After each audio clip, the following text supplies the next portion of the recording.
बिस्मिल्लाहिर्रहमानिर्रहीम। अस्सलाम वालेकुम नाज़रीन इकराम, मैं हूं मखदूम शहाबुद्दीन और आप देख रहे हैं मेरा फेसबुक और यूट्यूब चैनल। उम्मीद करता हूं आप सब लोग बखैर आफियत होंगे और जहां भी होंगे अपने अहले खाना समेत खुश भी होंगे और महफूज भी।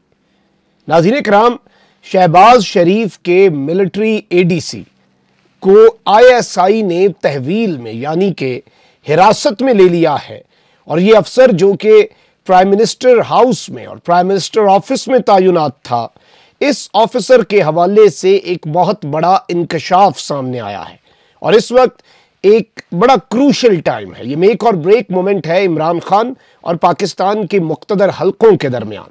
और एक ऐसी इस सब में एक ऐसी स्टोरी आई है, एक नई कहानी, एक इस तरह का दावा आया है जो इमरान खान को ताकतवर इदारों के खिलाफ लाकर खड़ा कर देगा। और PM हाउस में ऑडियो रिकॉर्डिंग हुई कैसे, किसको पहुंचाई गई, पूरा नेटवर्क जो है वो बेनकाब करने का दावा जो है वो इस वक्त कर दिया गया है। मैं कुछ चीजें हैं, कुछ डेवलपमेंट्स हैं जो आपके सामने रख दूं। नाज़रीन इकराम, शहबाज शरीफ की कुछ ऑडियोज लीक हुई। ये ऑडियोज प्राइम मिनिस्टर ऑफिस में बैठकर प्राइम मिनिस्टर के सेक्रेटेरिएट के अंदर रिकॉर्ड हुई। एक ऑडियो जो है शहबाज शरीफ की वो मरियम नवाज के साथ गुफ्तगू की थी, एक ऑडियो उनके अपने प्रिंसिपल सेक्रेटरी डॉक्टर तौकीर के साथ थी। इस तरह की और भी मीटिंग्स हैं जिनकी ऑडियोज जो है वो लीक हुई। अब इमरान खान साहब की भी उसी ऑफिस के अंदर ऑडियोज जो हैं वो लीक हुई। अब यहां पर एक बड़ा दिलचस्प खेल खेला गया। ऑल्दो आजम खान जो कि प्रिंसिपल सेक्रेटरी इमरान खान के थे, उनके साथ इमरान खान की ऑडियोज भी आ गई, सब कुछ हमने देख लिया। लेकिन अब यहां पर जो चीज़ है वो बड़ी दिलचस्प है। वो ये है कि जब शहबाज शरीफ ने यह दावा किया, एजाज सैयद साहब ने, कि जब शहबाज शरीफ लंदन में थे उस वक्त पीछे से उनकी ये ऑडियोज लीक हुई। इन पर एक हाई पावर्ड कमीशन बनाया गया। ये बड़ा बाइख्तियार कमीशन था कि प्राइम मिनिस्टर हाउस के अंदर किस तरह से एक बहुत बड़ा नेशनल सिक्योरिटी ब्रीच है और कौमी सिक्योरिटी के ऊपर सवालिया निशान है। इसके ऊपर एक कमेटी बनाई गई और इस कमेटी की सरबराही जो है वो IB के सरबराह कर रहे थे। इस कमेटी में तमाम टेक्निकल लोग भी थे, इस कमेटी के अंदर ISI के लोग भी थे, सब शामिल थे। अब यहां पर जो दावा आया है वो बड़ा अहम है और जो नाज़रीन इकराम दावा है वो ये है कि इस कमेटी ने एक तो रिपोर्ट लिखी है।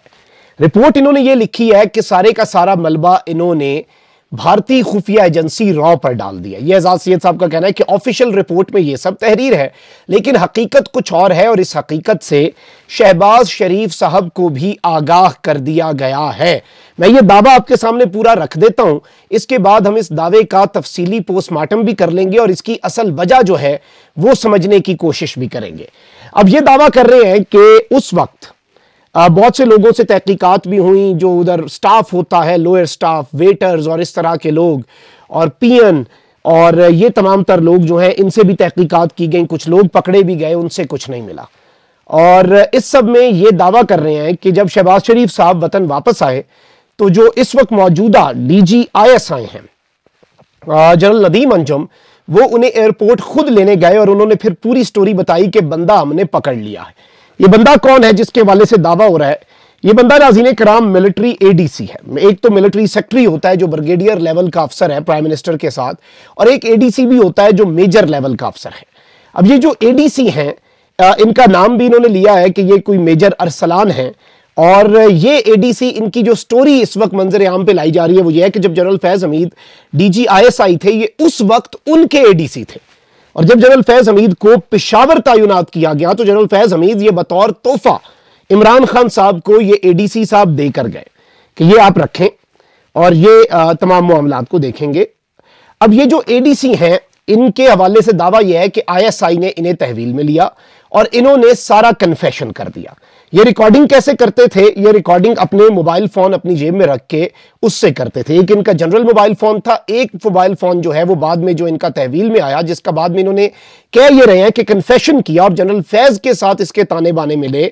और इसके ऊपर बहुत बड़ा सवालिया निशान भी है, बहुत से इसके अंदर झोल भी हैं स्टोरी में, उन पर भी बात कर लेंगे, पहले स्टोरी की बाकी डिटेल्स। तो इनके पास एक अननोन नंबर था जिससे रिकॉर्डिंग होती थी और जिससे सिर्फ एक नंबर से राब्ता होता था। अब वो जो एक नंबर है उसका जब रिकॉर्ड निकलवाया गया वो भी किसी अननोन शख्स के नाम पे था, ये दावा कर रहे हैं, और वो भी इसी एक नंबर से राब्ते में था। अब उसकी लोकेशन आई बहावलपुर। جب تحقیقات ہوئی، اور اس وقت تحقیقات کے ٹائم پہ فیض حمید صاحب جو ہیں وہ کور کمانڈر بہاولپور تھے، تو اس سے انہوں نے یہ چیز سمجھی، دعویٰ یہ کیا جا رہا ہے کہ اس کے پیچھے جنرل فیض حمید تھے ان ریکارڈنگز کے پیچھے، اور یہ بات کمیونیکیٹ بھی کر دی گئی کیونکہ ادارے کی ساکھ کی بات ہے، اس لیے اسے رپورٹ میں نہیں لکھا گیا، لیکن یہ بات سٹیک ہولڈرز کو، شہباز شریف کو، سب کو بتا دی گئی۔ اب یہ بات پبلک کیوں کرائی جا رہی ہے، پھر یہ پوری بات نکل کیوں آئی ہے، یہ آپ لوگ بھی سمجھدار ہیں، لیکن اب اس کے اندر ایک اور چیز بڑی اہم ہے۔ اہم یہ ہے کہ یہ کہہ رہے ہیں کہ جنرل فیض حمید کو اس کے اوپر تو محکمانہ کارروائی ہونی چاہیے کہ یہ آپ کیا کر رہے ہیں، آپ کی ڈومین بھی نہیں ہے، آپ فوج کے اندر ایک اپنا ادارہ کھول کے بیٹھے ہوئے ہیں، آپ اپنے آبجیکٹیوز اچیو کر رہے ہیں۔ تو ان کا دعویٰ یہ ہے داسیت صاحب کا کہ جو اپنے فیض حمید صاحب ہیں انہیں جنرل باجوہ نے ہی بچایا، تو یہ بچانے والے بھی جنرل باجوہ تھے۔ اب یہاں پر سوال ایک یہ ہے کہ اگر جنرل فیض حمید، یہ تانے بانے عمران خان کے ساتھ ملائے جا رہے ہیں نا، اور اس سے ایک تو عمران خان کو بھی یہ میسیج دیا جا رہا ہے کہ یہ جو موجودہ اسٹیبلشمنٹ ہے اسے سب پتہ ہے کہ آپ کی اور فیض کی ملی بھگت کے آپ کے تعلقات ٹھیک نہیں ہو سکتے۔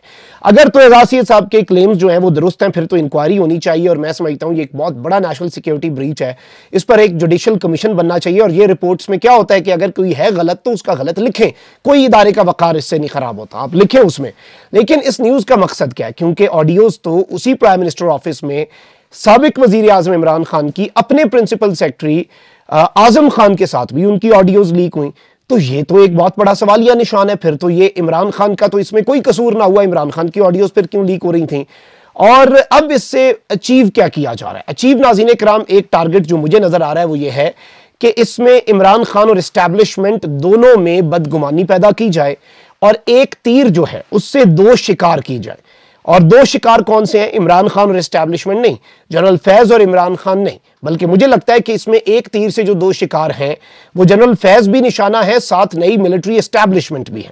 اور ظاہری بات ہے اگر ان کی آڈیوز جو ہیں وہ فوج لیک کر رہی تھی، یہ تو ایک الزام ہے نا کہ فوج میں سے ہی لیک ہوئی شہباز شریف کی آڈیوز، تو پھر خان کی کون کر رہا ہے؟ پھر تو خان کی بھی پھر فوج ہی کر رہی ہے، ایک بہت بڑا سوال ہے۔ اور اس سب کے اندر میں یہ سمجھتا ہوں، دیکھیں یہ تو ایک وہ پوائنٹ ہے نا، ایک پوائنٹ پروف کرنے کے لیے، لیکن یہاں پر یہ ہے، یہ اس لیے کہہ رہے ہیں کہ جو بھی عمران خان کی آڈیوز آ رہی ہیں وہ فوج کے کھاتے ڈال دی جائیں، اور آلدو فواد چودھری صاحب جو ہیں وہ کیٹیگوریکلی ڈینائی کر چکے ہیں کہ جو general Asim Munir army chief کے اوپر ایلیگیشنز لگائے جا رہے ہیں وہ ایلیگیشنز درست نہیں ہیں، وہ ایلیگیشنز بالکل غلط ہیں، اور ان ایلیگیشنز کے اندر کوئی اس طرح سے انہیں بدنام کرنے کی جو سازش ہے یہ روکی جائے۔ یہ پاکستان تحریک انصاف کہہ رہی ہے، اور پاکستان تحریک انصاف کنسٹرکٹیو کرٹیسزم کرے گی، جہاں پر انہیں جو غلط لگ رہا ہوگا نئی ملٹری اسٹیبلشمنٹ کا وہ اسے غلط کہیں گے، لیکن جہاں پر انہیں جو چیز ٹھیک لگے گی وہ اسے ٹھیک بھی کہیں گے۔ وہ لڑائی بھی نہیں کرنا چاہتے، وہ ورکنگ ریلیشن چاہتے ہیں، لیکن اس طرح کی چیزیں جو ہیں وہ کیوں لائی جاتی ہیں؟ اب اگر جنرل فیض عمران خان کی خاطر یہ ریکارڈنگز کروا رہے تھے اور عمران خان کو یہ بندہ دے کے گئے تھے، عمران خان نے یہ بندہ اے ڈی سی رکھا تھا اور یہ شہباز شریف صاحب کے پاس تھا جو کہ اب آئی ایس آئی کی تحویل میں ہے، تو سوال یہاں پر ایک بڑا دلچسپ پیدا ہوتا ہے، پھر عمران خان کی آڈیوز کیوں لیک ہوئی؟ یہ ایک بہت بڑا سوال ہے، اس کا جواب شاید انہوں نے نہیں دیا اور اسے گول کر گئے ہیں، اس کا بھی جواب دیا جائے اور پھر اس کی بھی کوئی سٹوری بنائی جائے۔ اپنا بہت خیال رکھیں، اللہ نگہبان، پاکستان زندہ باد۔